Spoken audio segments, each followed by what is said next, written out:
Hello everyone, welcome to Study IQ platform. Shimal this side, your paper 1 and paper 2 commerce faculty. आज का topic है research aptitude से और topic का नाम आता है प्लेजरिज्म, उसके लेवल्स और पेनाल्टीज। इतना इंपॉर्टेंट टॉपिक है ये, जो आपका जून एग्जाम में, दिसंबर एग्जाम में भी पूछा गया था और चांसेस यही है कि ये जून 2024 में भी क्या है पूछा जा सकता है।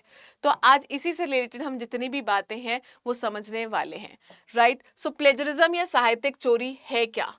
फाइन। तो अगर आपको इस साहित्यिक चोरी के बारे में जानना है तो मैं आज आपको उससे रिलेटेड जितने भी कॉन्सेप्ट्स हैं वो सारे के सारे क्या है क्लियर करवा दूंगी।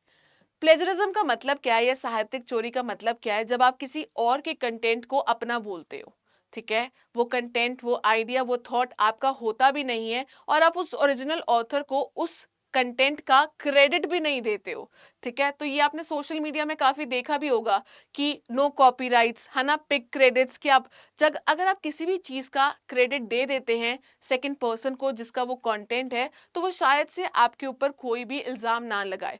पर अगर आप बोलते हो कॉपी करते हुए कि भाई ये तो कंटेंट मेरा है, तो वहां पे क्या है आपके ऊपर पेनाल्टीज पड़ सकती हैं। तो according to the UGC NET guidelines जो 2018 में आई थी, कहते हैं अगर आप किसी का कंटेंट कॉपी करते हैं और तो उसके लिए क्या है आपको पेनाल्टीज पड़ेंगी।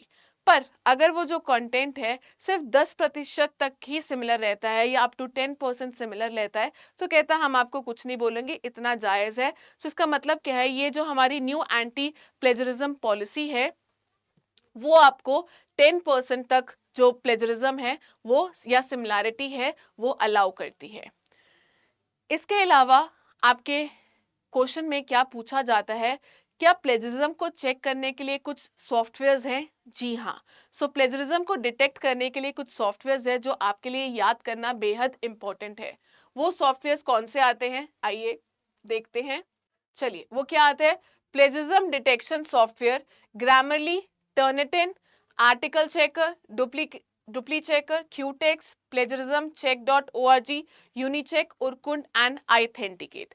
ठीक है, बाकी सब तो चेकर्स है, आपको इजीली आइडेंटिफाई हो जाएंगे, बट ये जो आइथेंटिकेट, उरकुंड, टर्निटिन या ग्रामरली है, इन सॉफ्टवेयर्स को क्या है आपने अच्छे से याद करके जाना है, क्योंकि यहाँ से बहुत सारे क्वेश्चंस पूछे जाते हैं directly out of the various options, इसमें से कौन सा जो है प्लेजरिज्म सॉफ्टवेयर है, राइट। उसके बाद क्या आती है? प्लेजरिज्म इज टेकिंग समवन, जैसे हमने बोला कि प्लेजरिज्म का मतलब ही क्या है कि आप किसी और के काम को क्या है अपना कहते हैं। अब यहाँ पे क्या है, यूजीसी के अकॉर्डिंग क्लासिफाई किया गया है इनटू वेरियस लेवल्स। 4 लेवल्स आते हैं, level 0, level 1, level 2 and level 3। Paper में या एग्जाम में आपको कंफ्यूज करने के लिए जो लेवल्स हैं वो 1 से स्टार्ट कर दिए जाते हैं, 1, 2, 3 एंड 4। आपने उसमें नहीं जाना है, कंफ्यूज नहीं होना है, क्योंकि आपका जो लेवल है वो कहाँ से स्टार्ट होता है? 0 से। तो लेवल 0 का मतलब क्या है? जब आपकी जो सिमिलैरिटी है कंटेंट की वो अप टू 10% है, जिसके लिए आपको यूजीसी कोई भी पेनाल्टी नहीं चार्ज करता है। लेवल 1 आता है जब आपकी जो सिमिलैरिटी है 10 से 40% तक होती है, 10 से 40% तक। लेवल 2 क्या आता है? जब आपकी जो सिमिलैरिटी है 40 से 60% तक आती है। और लेवल 3 क्या है? जब आपकी जो सिमिलैरिटी है वो अबव 60% आती है। तौबा तौबा, मतलब आधे से ज्यादा सामान जो है वो आपने कॉपी कर लिया है। तो ये लेवल्स को जरूर याद रखना। अगर आपसे पूछ लिया जाए कि लेवल 57 कहाँ पे आता है, तो वो कौन से लेवल पे आएगा? लेवल 2 पे आएगा, क्योंकि 57 40 से 60% के बीच में आता है। सो इस तरह से आपको क्या है क्वेश्चन पूछ लिए जाते हैं। लेवल 0 अप टू 10, लेवल 1 10 से 40, लेवल 2 40 से 60 एंड लेवल 3 क्या आता है? अबव 60%। अब ये तो हुई बात लेवल्स की। अब अगर आपने गलती कर दी है तो क्या पेनाल्टीज भी है? जी हाँ, डिफरेंट पेनाल्टीज हैं अगर आप स्टूडेंट हो, या डिफरेंट पेनाल्टीज हैं अगर आप स्टाफ, रिसर्चर या एकेडमिशियन हो, फैकल्टी हैं। तो पहले बात करते हैं कि अगर स्टूडेंट ऐसी गलती करता है तो उसके लिए क्या पेनाल्टीज है। तो लेवल 0 में अगर आप आते हैं तो कोई भी पेनाल्टी नहीं है।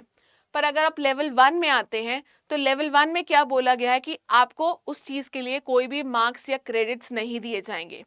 प्लस आपको बोला जाएगा कि आपको जो भी आपकी थीसिस है या मैन्युस्क्रिप्ट है आपको वो रीसबमिट करवानी पड़ेगी, दोबारा जमा करवानी पड़ेगी। कितने समय में? With in 6 month. तो विद इन 6 मंथ क्या है, आपको क्या है, वो मैन्युस्क्रिप्ट दोबारा सबमिट करवाना पड़ेगा। ये लेवल 1 का पेनाल्टी है।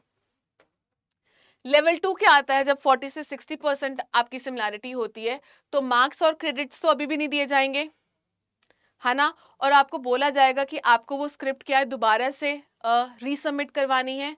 जी हाँ, पर यहाँ पे जो समय है वो क्या आता है, कहता है अब आप जो स्क्रिप्ट है वो 1 साल तक सबमिट नहीं करवा सकते, पर क्या 1 साल के बाद सबमिट करवा सकते हैं? जी हाँ, ठीक है। So you can resubmit, you can resubmit the manuscript, fine, between 1 year and the 18 months, ठीक है। उस 1 साल के बाद और उसके नेक्स्ट 6 महीने के विद इन क्या है, आपको वो जो स्क्रिप्ट है वो रीसबमिट करवानी है। पर सजा ये है कि 1 साल तक क्या है, आप वो चीजें रीसबमिट नहीं करवा सकते हैं। फिर आती है लेवल 3। अगर आप अबव 60% में जाते हैं और आप स्टूडेंट हो तो कहते हैं मार्क्स और क्रेडिट्स तो आपको अब भी नहीं दिए जाएंगे, पर यहाँ पे क्या है, आपका जो इस कोर्स में आपने इनरोलमेंट की हुई है उसकी जो रजिस्ट्रेशन है आपकी, वो भी क्या है, कैंसिल हो जाएगी। तो लेवल 3 में कोर्स भी क्या है, उसका जो रजिस्ट्रेशन है वो भी कैंसिल हो जाएगा। फिर आता है अगर पेनाल्टीज फॉर फैकल्टी, स्टाफ और रिसर्चर। तो अगर आप फैकल्टी हैं, स्टाफ है या रिसर्चर हैं और आप गलती करते हैं तो आपके लिए क्या पेनाल्टीज है। अगर आप लेवल 1 की कैटेगरी में आते हैं, जैसे कि 10 से 40%, कहते हैं मार्क्स और क्रेडिट्स तो आपको तब भी नहीं दिए जाएंगे। आपको बोला जाएगा कि आपको जो आपकी मैन्युस्क्रिप्ट है वो भी विड्रॉ करनी पड़ेगी और आपको 1 साल की सजा दी जाएगी कि अगले 1 साल तक आप कोई भी जो काम है वो पब्लिश नहीं करवा सकते हैं। तो 1 साल के लिए कोई भी काम पब्लिश नहीं किया जा सकता। ये है लेवल 1 की पेनाल्टी। लेवल 2 क्या कहता है, 40 से 60% सिमिलैरिटी। तो यहाँ पे क्या बोला गया, मार्क्स और क्रेडिट्स तो अभी भी नहीं दिए जाएंगे, मैन्युस्क्रिप्ट विड्रॉ करने के लिए भी बोला जाएगा, पर यहाँ पे जो सजा आपकी यहाँ पे 1 साल की थी लेवल 1 में, यहाँ पे वो जो सजा है 2 साल की होगी। याद करना इजी है, लेवल 1 से 1 साल की सजा, लेवल 2 से 2 साल की सजा। तो अब आपको 2 साल के लिए बोला जाएगा कि आप कोई भी काम जो है वो पब्लिश नहीं करवा सकते हैं for the minimum period of 2 years। पर लेवल 2 में इसके अलावा भी आपको सजा मिलती है, पब्लिश भी नहीं करा सकते, और अगर आप कोई किसी भी स्टूडेंट को सुपरवाइज कर रहे हैं, गाइड कर रहे हैं, चाहे वो यूजी स्टूडेंट है, चाहे वो मास्टर्स का है, चाहे वो पीएचडी स्कॉलर है, तो अगर आप सुपरवाइज भी कर रहे हैं तो आपको वो भी अलाउ नहीं किया जाएगा for the minimum period of 2 years।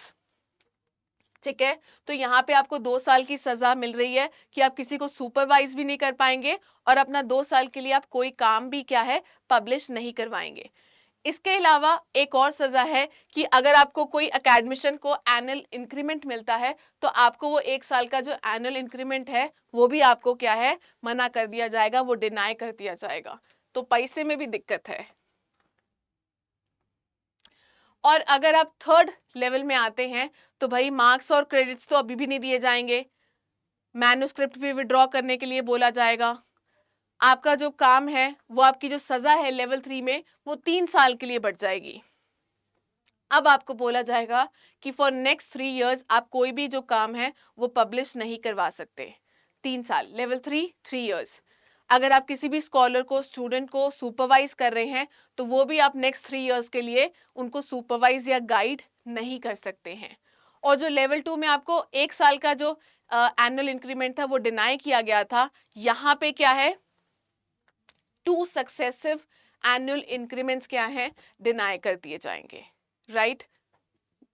तो ये है आपकी लेवल 3 की सजा, जो किसके लिए है, फैकल्टी, स्टाफ्स और रिसर्चर के लिए। सो आपको लेवल जरूर याद रखने हैं, बेहद इंपॉर्टेंट है। आज का सेशन अच्छा लगा हो तो do like it, do share it, do comment it, and मेरी क्लासेस से रिलेटेड जितनी भी अपडेट्स हैं आपको मेरे टेलीग्राम चैनल पे मिल जाएंगी। सिंपली सर्च फॉर शीमल भागी या फिर इस बारकोड को क्या है, आप स्कैन कर सकते हैं। Thank you for watching this video, have a nice day.